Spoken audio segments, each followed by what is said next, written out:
Hi, everybody. We got a special program for you here today. I am Hodey Johns, and I'm going to do the We're Libertarians Daily. But we also have Dale Melchin with Simplistic Advice. Awesome. So, just to let you know, you've heard Dale on the show briefly before, but Dale is a good friend of mine, a longtime listener to the show, and he's got his own podcast. Now, why don't you tell us about Simplistic Advice a little bit, Dale? Well, it's very tough for me to describe it because it's I don't want to say it's general interest, but I think when I came on that other WAL daily, or was it low-key WAL, or which one, or if it was even a real WAL. There's a team of scientists still trying to work out what that was. Don't worry about it. Yeah. Well, some might say it is an act of rebellion from what I heard on the other shows. But anyway, it's a podcast that's focused on libertarianism from a personal perspective. In other words, trying to maximize liberty from a personal standpoint without getting entangled in politics, and that starts with freeing your mind, educating yourself, basically trying to break free from the different things that bind us that aren't necessarily in the political realm. Not that I shun politics. I'm not one of those libertarians, but I've found that focusing on the things that you can control in your own life and the things that you can influence are oftentimes the best path to success and well-being, you might say. And I had a back catalog, and I rebooted that recently with Crisis of Infinite podcasts. For any of you DC fans out there, you'll know what that is. And then I did a brief primer on my diabetes journey, and then my official second episode, I kind of phoned in just to kind of demonstrate the importance of slogging through it, even if you're tired. But that's been kind of the focus, starting with some of my health stuff, and then kind of working it out towards the different areas, finance. I'm by no means an expert or a guru. It's more sharing the journey. But that long-winded explanation is what Simplistic Advice is. Oh, and one other thing, I'm sorry. And the joke behind that is, when I would give advice when I was younger, is that my advice is often simplistic, and that's just a dog whistle for that's too hard. Anyway. So why would someone turn to you for advice as opposed to Dr. Phil, their coworkers, their mom, their dad? What does the Dale offer? Wow, hitting with the serrated edge. I'm just kidding.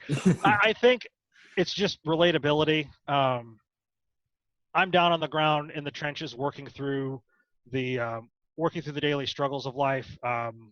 Some of the stuff that I've ferreted through a lot of Dr. Phil and stolen things from his toolbox, but a lot of the stuff that I try to use seems to be battle tested. I have a lot of intensity that comes with my personality and my brand, to use that word. I don't know if that's a good word to use, but I think that would be the key selling point. I do draw from different traditions. I like Jocko. I steal things from his toolbox all of the time. I'm obviously I've never been in the military service, but I try to take what works and fuse it together, if that makes sense. Yeah. I think it absolutely does. Obviously, you and I being chums, we've talked about things. I've turned to you for advice before. I think there's a lot of bad sources to get advice in this day and age. And most of the advice, I feel, is comforting. Let me offer you something that makes you feel better in your bad situation. And one of the things that I liked about the goal, right off the bat on your very first podcast, was to say it's time to get out of there. Like you mentioned the intensity, but almost a militant, whatever situation you're in that you want to change. You mentioned coaching in sports, and that's 90% of the time when I like to use an analogy. I love sports analogies. I have to force myself not to use them for my non-sports fans. But when you're coaching yourself, you're not saying, oh, it's okay, you blew coverage this time. It's like, man, you blew coverage. Here's what happened. You don't need to ruin your life, but here's what you got to do from now on. And I find that 90% of even people who care about you and your friends want you to be comfortable to say, oh, it's okay. You look coverage. You know, it happens to everybody. I don't see why. What's the big deal? Don't worry about it. I mean, do you get that feeling when you see advice around the world as well? Yes and no. And this is actually, if you don't mind me sharing a personal story while we're going into that. No, I wanted it all to be professional. Let's absolutely no personal feelings on this program. Okay, fine. No, you're good. Go ahead. I can see this is going to be this is the beginning of a beautiful friendship. One of the things that I'd struggled with for a really long time was self-loathing, beating yourself up, to put it that way. And, you know, there weren't close calls, but I always found it tough for me to, like, with the concept of extreme ownership, which is one of Jocko's things, is how do I take ultimate responsibility for my life? Because I'm a libertarian. I believe very much in personal responsibility. But how do I take that responsibility and apply it to the nth degree without crossing that line into beating oneself up? And there is a place for we messed up, and not so much in the sense of comfort to the point of where you let yourself off the hook, but comfort to the point like, we're human. We make mistakes. Like you talk about blowing coverage, which is that football? That's football. Yep.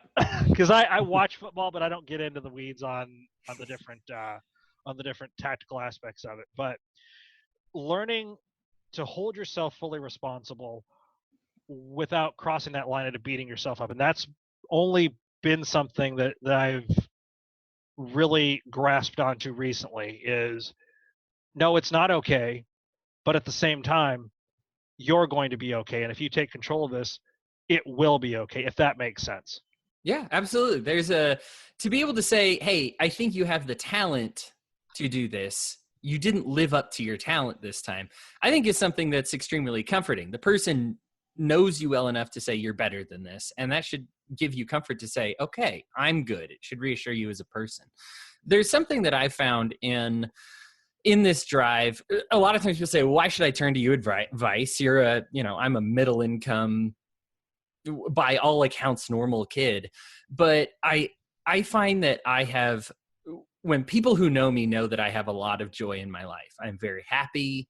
I am very satisfied, and that is hard to get. And a lot of that has come with being able to feeling more in control of my situation. And it's easy to blame everything else around me. But I find that just generally speaking, and I want you to chime in and lend your expertise on this, but for me, generally speaking, people that blame all of their environment, blame everything on all the stuff they can't control, and their focus is continually on things they can't control, are very depressed and very unhappy.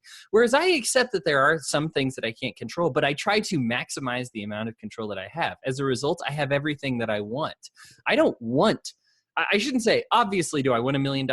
Yes. Do I want it to the point where I'm sacrificing X, Y, and Z? No. And so I've made that calculated decision. So in my life, I have everything that I want, if that makes sense. And so I'm very happy because I've taken those controls and not really shifted everything on everybody else. So what would your expert opinion say about that? My expert opinion. Yeah. I agree with you. I agree with you on that, because you have to take a calculated risk. I mean, if you want the $1 million, then, obviously there's process to it. You're not gonna just sit down and be like, it's gonna happen tomorrow. But then you have to set your life up in such a way that you're going to get it. I find that, every time I've encountered somebody that doesn't take responsibility or wants to blame others, blame everything as the reason why they're not successful, there may be proximate causes if you're trying to analyze it objectively, but you can't let that be the thing that trips you up to the point where you're just not willing to do anything. That would be another line that you don't want to cross, is you're blaming everyone and everything. You have to find out, okay, you might have had a toxic relationship, or you had somebody that screwed you over. Stay away from people that screw you over and stay away from toxic people. Right. Well, and that's really a journey. I think that there's a certain amount of I can't like I do believe that there are some people when you have an addiction, you say I can't control myself around this right now. But I think you can also then say I need to get myself in a position where I can control myself around this. You know, it's not like I think people are so binary about it and they're unwilling to take the journey. They just say, well, I will never be able to handle eating, just overeating. I'll never be able to handle eating like a normal person. Like, I just can't right now. It's like, okay, well, why don't you take a few steps in that direction as opposed to just say, I'm going to become a perfect person my very next meal. Right. I mean, it's just so unrealistic. That's not the way your human brain works. Well, a lot of times it's negotiating with yourself. Jordan Peterson talks about this a lot. And again, speaking of toolboxes that I steal from, he's one of them as well. So hopefully I didn't alienate, Everybody on the far right and left would say he is a toolbox, but that's them because they hate everything Jordan Peterson. Well, on the far right, I figured all the righties would like him. No. In fact, the KKK, he said some really anti-racist stuff and very anti-xenophobic, talking about people that aren't comfortable around foreigners and how ridiculous it is to dislike immigrants. And it's funny because they say, oh, I'm sure the far right loves him because he talks about, normally because he normalizes what a prejudice is, but he also doesn't validate your prejudice, and he went hard on that. And so, yeah, the racists have a problem with him. But go ahead. The Jordan Peterson I wanted to get that. I just want to get that joke in there. Sure. But you have to negotiate with yourself. So you can't just, if you've been not taking care of yourself for however long, you can't expect to go run a marathon and not keel over. You have to start with small incremental steps and then work towards a run. So with eating, for instance, we'll probably get into this when we start talking about the keto journey. Stop eating bread. That would be one thing. Or I mean, in my case, just from my own personal journey, and I don't think I was ever a clinical alcoholic. And actually, I wasn't ever a clinical. Yeah, this is what I was say. Not a clinical alcoholic because I didn't go to meetings, but I was 260 at my heaviest, overweight, and not physically active. And I'm like, oh, gee, why am I so fat? And then I started cutting down on my drinking. I got turned on to keto and primal, and said, all right, no more drinking until I've hit my weight goals. And then magically, and I hadn't made it very many other alterations, I started slowly losing weight. And then I'm like, okay, no more bread. And then it started flying off. Now, Chris Pratt, who is quite handsome, he said drinking is the one thing. He just stopped drinking and then immediately became handsome. People hardly remember season 1 of Parks and Rec where he was the fat guy. Right. It's just like after that, I just stopped drinking and then got handsome. So that's a great place to start, but go ahead. Well, you know what?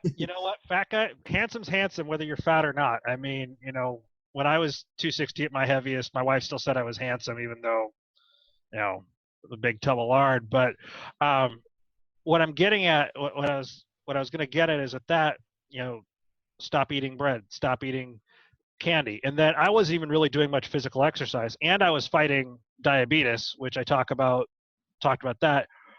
It just was taking control of that was what enabled me to, to get to 285 at my lightest. Now and not to renege on responsibility, but blaming the holidays, I've been on a yo-yo since then, but I'm still monitoring it, still taking the steps. And that's the point, is you have to analyze the externalities, if that would be a word that's applied, and try to dodge those or work with those. Yeah.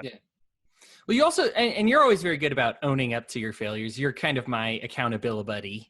And so whenever you say, I'm honored, Hodey. Yeah, whenever you say, I've been having problems with this, that, or the other, you have somebody to talk to about it. And I think when you say you're yo-yoing, I think people, like you say, you blame the holidays, but you blame yourself around the holidays. You see what I'm saying? And there's a huge difference there between saying like, well, there's the holidays, so it's just impossible, versus I didn't do very well during that season. These are the reasons I didn't do well, but I know myself well enough. I don't think we even got to get in. You and I are both keto people. Wait, no, stop. We don't eat not vegetables. We eat meat. Oh, wait. Yeah. There was a whole confusion around the whole ketotarians and vegetarians thing. That was crazy. The keto, apparently, because so the ketotarians group starts, you and I are among the first two in there. Yep. Libertarians for keto. And then we find out later after we make it, there's this whole book called Ketotarians about vegetarians that eat keto that was already in existence. And so we had, sorry about my dog. Anyway, the keto group. So you and I are both keto adherents, but I think diet's a perfect example because there's many different diets that work for people. But I think people will write off dieting entirely because they just want to blame everything else. You know, Mm-hmm. They'll just say, I can't do this. My mom is heavy on the carbs. My mom is like a carb fiend, and she is in crazy good shape because the thing is she also quick burns those quick carbs. She is active from the second she wakes up till the second she falls asleep. My girlfriend has lost over 100 pounds on intermittent fasting, and that works for her. So the thing is, you've got choices. And so I think when people say, oh, I can't diet because I can't do this one thing, it's like, well, then choose something else. There's not one diet. There's a million different things that'll work. I think what you're lacking is that discipline. And really, that's the one fountain that you have to draw from in any diet is a little bit of discipline. Agreed, 100%. Well, and sometimes the idea of there being too many choices, that could also be something that hangs people up too. Not necessarily, you kind of got into the whole, well, I could never do that. It's almost schizophrenic in a way because you have on the one hand, you have so many choices, but then you have the person, and I think that stems from not taking responsibility, but also a lack of belief in their own ability, if that makes sense. Yeah. To get on the horse. And yeah, you can, if you're running around, I mean, is your mom still an athlete or is she just? So my mom, she is like a pickleball superstar in her retirement community. She does the weight room. She's big on art, but yeah, she does dancing. Mm-hmm. She's in a very, very active retirement community. They have like softball groups, and she's just, whenever I take a vacation out there with my mom, I come back losing a lot of weight trying to keep up with my mom because she's just so active that it's hard to keep up with her. But like I said, she found something that worked for her and she went for it. And I think, that well of discipline, I was listening to a Cato Daily podcast and they were talking about where discipline comes from, how it's actually this area of your mind that has to be exercised, that has to be worked out, and that it has a finite amount of resources. So if you're constantly around temptation and you resist the first temptation, you've expended energy from that area of your mind. And until you sleep and recharge and everything like that, it's limited. So there is also a structuring of your life that needs to happen to say, if I'm going to get what I want, whether it's weight, and I wanted to expand this idea way beyond diet, but whether it's jobs, goals, whatever your goals are in life, that there's a change in your life that has to happen where you say, okay, I need this discipline and I can't be testing my limits so often. So I have to get these things out of my life. Mm-hmm. I know for me and for many others, passing up on a nice sandwich when you're on the keto diet is difficult because you just love bread. Wimp. I'm sorry. You go full like carnivore, like all meat, and you take pictures and you send it to my inbox and you're like, look at all this bacon and eggs. No, don't talk about that right now because I'm just going to out myself. It's Lent. I'm not supposed to be eating that. Hopefully my pastor doesn't hear this, but whatever. That's all right. It's tofu bacon. Yeah, totally. Yeah. And so I think the thing is I just don't have it in the house, and my family's not keto. So they have their own area of the fridge where I just don't look and I don't have it and it's not a temptation. And my area, I have the pre-done meals. You don't have to pre-do all your meals, but that eliminates the temptation and makes it less likely that I'll fail. So while some people look at me and just say, oh, aren't you the paragon of discipline? I've also had to do things in my life that make it so that I'm not constantly tangling with the devil every day. Right. So yeah, you're a happy person. you got a nice gal, you got a nice life, but you're also a hustler and you work hard to make it happen. That's And right. I don't know of many successful people that have said, oh yeah, that came easy. I mean, you look at the Forbes top 100 richest people, almost all of them are first gen. Nobody's getting daddy's money anymore. The people who tried to get it easy ended up losing it all. And it seems like the hard workers are constantly making the list. That's true. I mean, I'm not by any means a millionaire yet, but when you just have to get after it. You have to have you talked about the militant drive. I mean, you have to have a little bit of crazy and a fire in your belly, and you don't get that without a little bit of crazy. I'm not trying to go in circles here, but Sure. you have to expose yourself. I think the other thing is you have to expose yourself. If you can't get it in your local community, you have to expose yourself to other people that are doing the things that you want or that are a bit ahead of you. Like I have an entire playlist, and this is just a practical. I have an entire playlist within Stitcher that, yes, isn't always the libertarians, but it's a section of self-improvement that has Tim Ferriss, Jocko Willink. I need to move Joe Rogan over there because he's in the comedy feed. But I'm trying to think of some of the others. I'm actually, if you want to talk for a second. Well, don't recommend too many people that aren't yourself either. I'm sorry. You have a great podcast, and like you said, I think one of the great parts about it is when you pull on all these people for information. I do, and then you bring it to your podcast, and I think that is something that interests me because I don't have time for a million other podcasts, but I still need advice. I still need to grow. Me as a person, I need to grow. I need to develop. There's things I listen to on the podcast where I just, for me, I don't settle. I'm a happy person, but I'm not really a settled person. I say, I want to do this project and I'm behind on this. And sometimes I'll listen to a podcast and I'll hear myself say, and like, and I do that whenever I'm tired and I'm not in the zone. And I say, shame on me. I need to stop doing that. No, not shame. You just need to stop doing it. Don't say shame.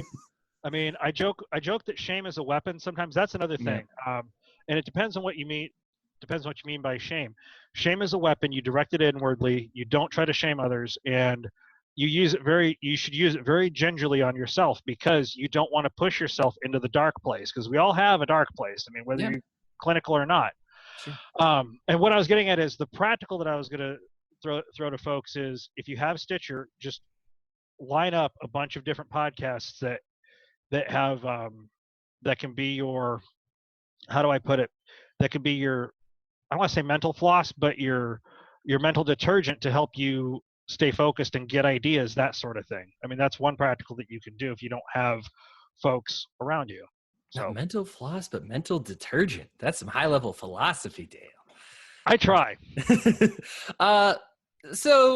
So I find that myself having to grow, I need somebody to bounce ideas off of. Obviously, you and I have that friendship, and you've been that person to me. But I think people need to find somebody, an accountability buddy or something like that to keep them in charge. One of the things that I like about people talk about the success of Alcoholics Anonymous. I think even if you're not an alcoholic, you take those steps and you say, I'm going to apply this to whatever it is in my life, whether, first admitting I have a problem, then, holding myself accountable and then talking about it and then being honest with my failures and then talking about where I'll go. And then you create this kind of positive climate about it. Now, I've never been an alcoholic, so I haven't had to do that, but I've had plenty of other struggles and problems in my life where I just said, I don't know how I'm going to get out of this. I mean, TMI, I had a huge problem with pornography when I was. Oh, geez, Hodey. I know. And I've recovered, but it was absolutely a problematic addiction that was drawing away from my relationships, that was taking away from my girlfriends, my marriage, all this other stuff, wrecking my life. And it could, and again, 99% of the advice that I'll get, not to go back to the very beginning of what we talked about, was it's fine, it's natural, don't worry about it. Even professional psychologists, don't worry about it. It's fine. Here's how let me help you normalize it. Let me help you rationalize it. And so few people that cared about me would say, you need to fix it and let me help you fix it. It's okay, I don't hate you, but let's get over this. And I think everybody's got something like that. If you find yourself with like no imperfections, then think about the things that you want to make more perfect. That's where I'm kind of at right now in my life. Not that I don't have some serious imperfections, but that I'm trying to challenge myself and become better at writing, become better at podcasting, become better at talking about certain subjects. And so I have to make these sets of goals and really pursue them with a kind of fervor if I'm ever going to achieve it. Otherwise, I've got a whole world that says you could always just quit podcasting. It doesn't matter. You could always just quit your job. You'll find another one. Who are these people and where can I go so we can beat them up? Oh, wait, it might be a violation of the NAP, but they could be violating the NAP by discouraging you. Yeah. The passive aggressive principle, the NAPAP. Oh, yeah, that's fun. I hope we haven't completely wrecked it with all the joking around that I've tried to slip in, but no, it's good. I need to do more of that. So one of the things that I've challenged myself right now, and I'll just tell you on air, is I have been trained formally to talk about politics. I know I'm good at it because that was my speech and debate history, and that's what I've dedicated my life to doing. But I need to be able to talk about culture. And I have a problem doing it verbally. I can do it when I write, but I can't do it verbally without turning it into politics. And one of the whole reasons I even joined the We Are Libertarians network is I got sick of fighting the political culture. And I wanted to, the political climate. I wanted to change culture. I wanted to say, I need to change the way people act and the way they organize their communities first before I'm ever going to have a substantive change in politics. So I need to talk about culture. But I'm bad at it. And I have a tough time getting there. And so that's kind of where I'm at right now is I need to learn and train myself to be able to say, okay, you're talking about culture right now and don't reach for the cookies, which is in this case, politics, which is where I just naturally want to go. I'm just like, is there a cookie jar off camera here that you're reaching? No, that'd be too much temptation for me. I can't have it. Well, one of the things, Hodey, and I have a similar problem because I'll just talk about the traffic. If you don't mind me bringing it up, the traffic ticket, not the ticket. It's not a ticket. It was a warning that I got the other day. Broke no laws, at least not in our world. I damaged no property. I killed no one or hurt no one. Still got pulled over. Still got a warning for a headlight that was out. And then I allegedly could not produce an insurance card, which was completely lame. And it's currently a borrowed vehicle, so I'm to blame for not asking the people who I borrowed the vehicle from for the proper insurance card. We'll put it at that. Okay. But the point that I'm making is there's so much intertwined. My point in saying that is there's so much intertwined between politics and culture, unfortunately.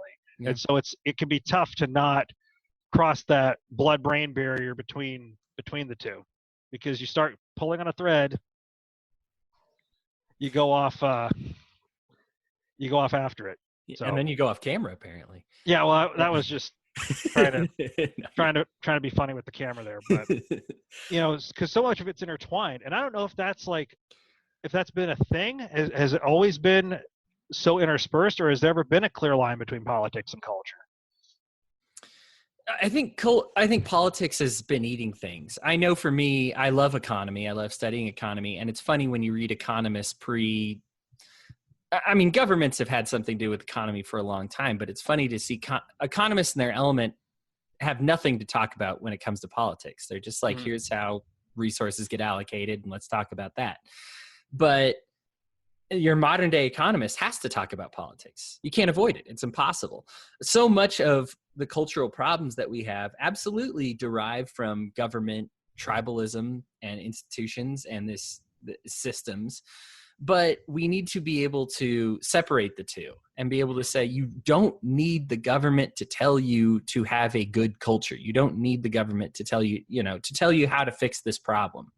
I think we look at these problems, we automatically look for a solution. The easiest solution is is government, without the realization that any government solution is putting a gun to your neighbor's head and forcing your neighbor to do it for you. And it's tough to think about, especially if you haven't been raised in the libertarian mindset. But it's it's still something that I want to be able to say, okay, libertarians, let's still live our culture in the best way possible without addressing politics. Because I think the more we say politics, politics, politics, the more people still turn to that for the answer. You dog whistled a politics show. Yeah. Yeah. No, I'm just. No, that is actually the name of a politics show. Politics, politics, politics. Oh, really? Oh, yes. okay. I don't want to keep promoting, but promoting outside. But I thought that was. I can't even passively do it without talking about politics. Look at this. I got a problem. You got a problem. You need to stop hitting the politics bottle. Yeah. Oh, here's what we should do for a gag if we ever get to meet in person. We should have like a bottle that just has politics on it. You take your last swig. It's full of water for you, obviously. Yes. And then you pour it down. You pour it out. You smash obviously make sure people are okay with you doing that, but then, smash the bottle against the rocks and like, no more. That's what I got. Yeah. No, I agree with you. I have a tough time with where going. And I think I have a tough time where I haven't developed. And this is why I'm talking about development with you right now. Right. Is for me, it's too simple. Like all I can talk about with culture is like, love each other, be nice to each other. There are people who have dedicated themselves, even within the libertarian movement, that are good at this, that talk about community and talk about that history. There's a deep, rich history to talk about with culture. For me, it's just, I don't know, whatever seems good. And that's the problem that I have right now is I do need to work on it, train on it, read on it. And I need to actively fight my brain, which says, pick up this economy book, pick up this political book, read me instead, Hodey, you'll like me. And instead I'm just like, what is this hippie nonsense culture book? I don't need this. I just do whatever feels right. Yeah. That's well, we share a similar vice because that's how I feel oftentimes, especially if I'm teasing my my SJW friends. I'll be like, I'll say something like, community is evil. Everyone needs to do everything on their own, and you have to wait until you can't do it to get somebody else's help. And then, of course, on the face of it, that's absurd, but, The capitalist inside me is screaming when you say that. Well, let's wrap it up. Let's talk about some final thoughts. Obviously, I guess I'll start and I'll end with you. Check out Simplistic Advice. Check out We Are Libertarians. You'll hear this podcast on both of them.